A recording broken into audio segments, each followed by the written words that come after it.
Instagram ने जिस तरह मेरे ब्रेन को अफेक्ट किया है, बिल्कुल उसी तरह ये तुम्हारे साथ भी करने वाला है, क्योंकि तुम्हें भी मेरी तरह रील्स की एडिक्शन लग चुकी है। और इंटरेस्टिंगली एक 30 सेकंड की रील ह्यूमन ब्रेन को कैसे अफेक्ट करती है ये 99% बंदों को पता तक नहीं होता है। बट मेरी इस स्टोरी टाइम वीडियो से तुम ये प्रॉब्लम एंड इसका सॉल्यूशन दोनों को समझ लोगे। सवाल आता है कि आखिर मेरे साथ हुआ क्या है।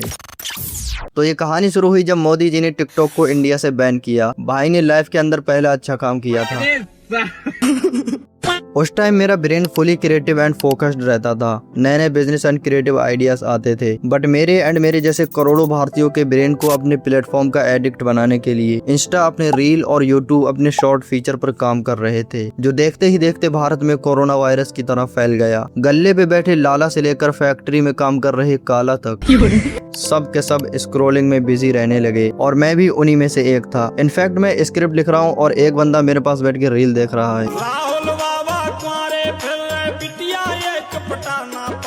मोदी जी ने चॉकलेट में भूरी मौसी लाई पुटिया।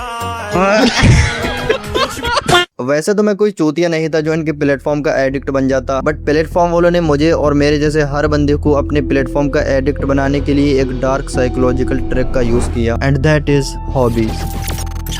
इस दुनिया में 8.3 बिलियन इंसान हैं, जिनमें सबकी हॉबीज अलग अलग हैं। किसी को WWE में मजा आता है तो किसी को देसी दंगल मस्त लगता है। कोई बाइक लवर है तो कोई गेमिंग लवर। इनफैक्ट भारत जैसे देश में तो मोदी लवर तक पाए जाते हैं। मोदी मेरी वाले में वोट मोदी दूंगा। तो इन सोशल प्लेटफॉर्म ने ट्रिक लगाई कि आप एक बार इनका ऐप यूज करो, जिसमें ये तुम्हारे इंटरेस्ट को पकड़ लेंगे। अगली बार जैसे ही तुम इनका ऐप खोलोगे, तुम्हें बस वही वीडियो दिखेगी जो तुम्हें रियल लाइफ में करना है। फॉर एग्जाम्पल, मान लो ये है भूपेंद्र जोगी, इनको GT5 खेलना बहुत पसंद है, तो जैसे ही ये यूट्यूब खोलेंगे इनको GTA की ही वीडियो दिखेगी। फिर ऑटोमेटिकली उस पे क्लिक करेंगे क्योंकि वो इनका इंटरेस्ट है, और देखते देखते 2-4 घंटे कब निकल जाएंगे इनको पता भी नहीं चलेगा। कंटेंट देखने के बाद इनकी फीलिंग एकदम मस्त होगी, इसलिए ये दोबारा सोशल मीडिया कंटेंट देखने आएंगे। तो ये सर्कल बार बार रिपीट होने से एडिक्शन बन जाती है। अब इसमें भूपेंद्र जोगी को मजा आ रहा है, तो बिल्कुल ऐसे ही मुझे भी खूब मजा आता था, क्योंकि मेरी आईडी मेरे इंटरेस्ट के हिसाब से चलती है। अब सवाल आता है कि अगर इसमें मजा आ रहा है तो प्रॉब्लम क्या है। तो देखो, दुनिया में 2 तरीके के इंसान होते हैं। एक वो जो पोस्ती की तरह पड़े रहते हैं, बेसिकली ये छोटी सोच के लोग होते हैं। इनका लाइफ से कोई बड़ा मकसद नहीं होता और ये साले अपनी इसी आदत से गरीब होते हैं। दूसरे वाले होते हैं मेरी जैसी मेंटेलिटी के। गरीब तो ये भी होते हैं, बट इनका माइंडसेट थोड़ा अलग होता है। इन्हें लाइफ में वो सब जीतना है जिसका इन्होंने कभी सपना देखा होता है। एंड आई एम श्योर कि तुम भी मेरी जैसी ही मेंटेलिटी के हो। अगर ऐसा ही है तो तुम और मैं एक ही है, इसलिए सब्सक्राइब दबा दो।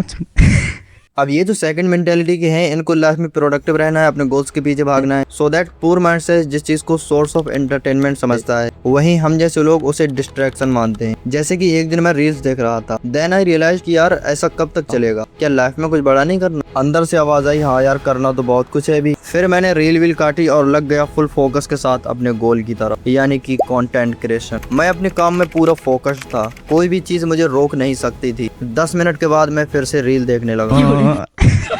अब जब यार ये चीज बार बार हुई, तब मैंने सोचा कि यार मुझसे किसी काम पे फोकस मेंटेन क्यों नहीं हो पा रहा है। थोड़ी बहुत चैट GPT से बात करने पर मुझे पता चला कि मेरा ब्रेन इंस्टेंट प्लेजर का स्लेव बन चुका है। मतलब ये जो 30-30 सेकंड की रील देखने से ब्रेन को इंस्टेंट प्लेजर मिलता है, इस हैबिट के कारण मेरा ब्रेन फोकस तो कर रहा है, लेकिन लॉन्ग टाइम फोकस नहीं बना पा रहा, क्योंकि अब बार बार माइंड में रील देखने की अर्ज आती है। एंड सच बताऊं तो इस प्रॉब्लम की वजह से आज मैं लाइफ में बहुत पीछे रह गया हूँ, क्योंकि मैंने स्क्रॉलिंग में अपना बहुत ज्यादा टाइम वेस्ट किया है। नाउ अब तुम्हारा टेस्ट करते हैं, जिससे तुम्हें भी पता लग जाएगा कि तुम्हारे साथ ये प्रॉब्लम है या नहीं। पहले इन 3 सवालों के जवाब दो। क्या काम करते हुए तुम्हें भी रील देखने का मन करता है? क्या 10-15 मिनट के ब्रेक में तुम रील स्क्रॉल करने लगते हो? क्या फोन अनलॉक करते ही तुम्हारी फिंगर सोशल मीडिया की तरफ भागती है? अगर तीनों का आंसर यस है, तो तुम्हारा ब्रेन भी इंस्टेंट प्लेजर का स्लेव है, और इसका इलाज करने में 20,000 रुपए लगेंगे। अब इसका इलाज करने से पहले ये जानना होगा कि ये सिस्टम काम कैसे करता है। सो बेसिकली जब हम कोई रील देखते हैं, एंड अगर वो रील मजेदार हो, जैसे कि ये वाली रील, शाहरुख खान या सलमान खान, हकला पकला ऐसी रील देखने के बाद हमारे ब्रेन में भयंकर लेवल के डोपामिन रिलीज होते हैं, एंड ब्रेन को लगता है कि यार इससे मस्त तो कोई काम ही नहीं। That's why brain productive task की जगह बार बार रील देखने की तरफ सोचता है। इसी को बोलते हैं इंस्टेंट प्लेजर का एडिक्टेड ब्रेन। एक इंपॉर्टेंट चीज बता दूं कि ये चीज सिर्फ शॉर्ट फॉर्म कंटेंट से होती है, या तो फिर वो रील हो या फिर यूट्यूब शॉर्ट हो। लॉन्ग वीडियो से इसका कोई कनेक्शन नहीं। सो ये इतनी सीरियस प्रॉब्लम है कि इस चक्कर में इंसान अपने ड्रीम को अचीव करने से कई साल पीछे रह जाता है, जैसे कि मैं तुम्हारे सामने रह गया हूँ। फाइनली अगर मेरी तरह तुम समझ चुके हो कि यार लाइफ में आगे बढ़ने के लिए इस ट्रैप से निकलना होगा, तो तुम्हारे पास दो तरीके हैं। तरीके तो तीन है, लेकिन तीसरे वाले के पैसे लगेंगे, इसलिए दो बताता हूँ। पहला तो ये है कि तुम्हारी विल पावर इतनी स्ट्रांग है कि तुमने बोल दिया कि यार आज के बाद नहीं देखूंगा रील, और तुमने देखना बंद कर दी। ये चीज तभी काम करेगी जब तुम्हें हल्की फुल्की एडिक्शन हो। सेकंड तरीका है कि तुम इसका डेली टाइम फिक्स करो and day by day time को कम करते चले जाओ। इस तरह ब्रेन को तुम उल्लू बना दोगे और धीरे धीरे एडिक्शन खत्म हो जाएगी। अब अगर ब्रेन के साथ साथ तुम खुद को भी बेटर बनाना चाहते हो तो self improvement plus self education की मस्त वीडियो देखते रहने के लिए बड़े भाई को सब्सक्राइब मारो।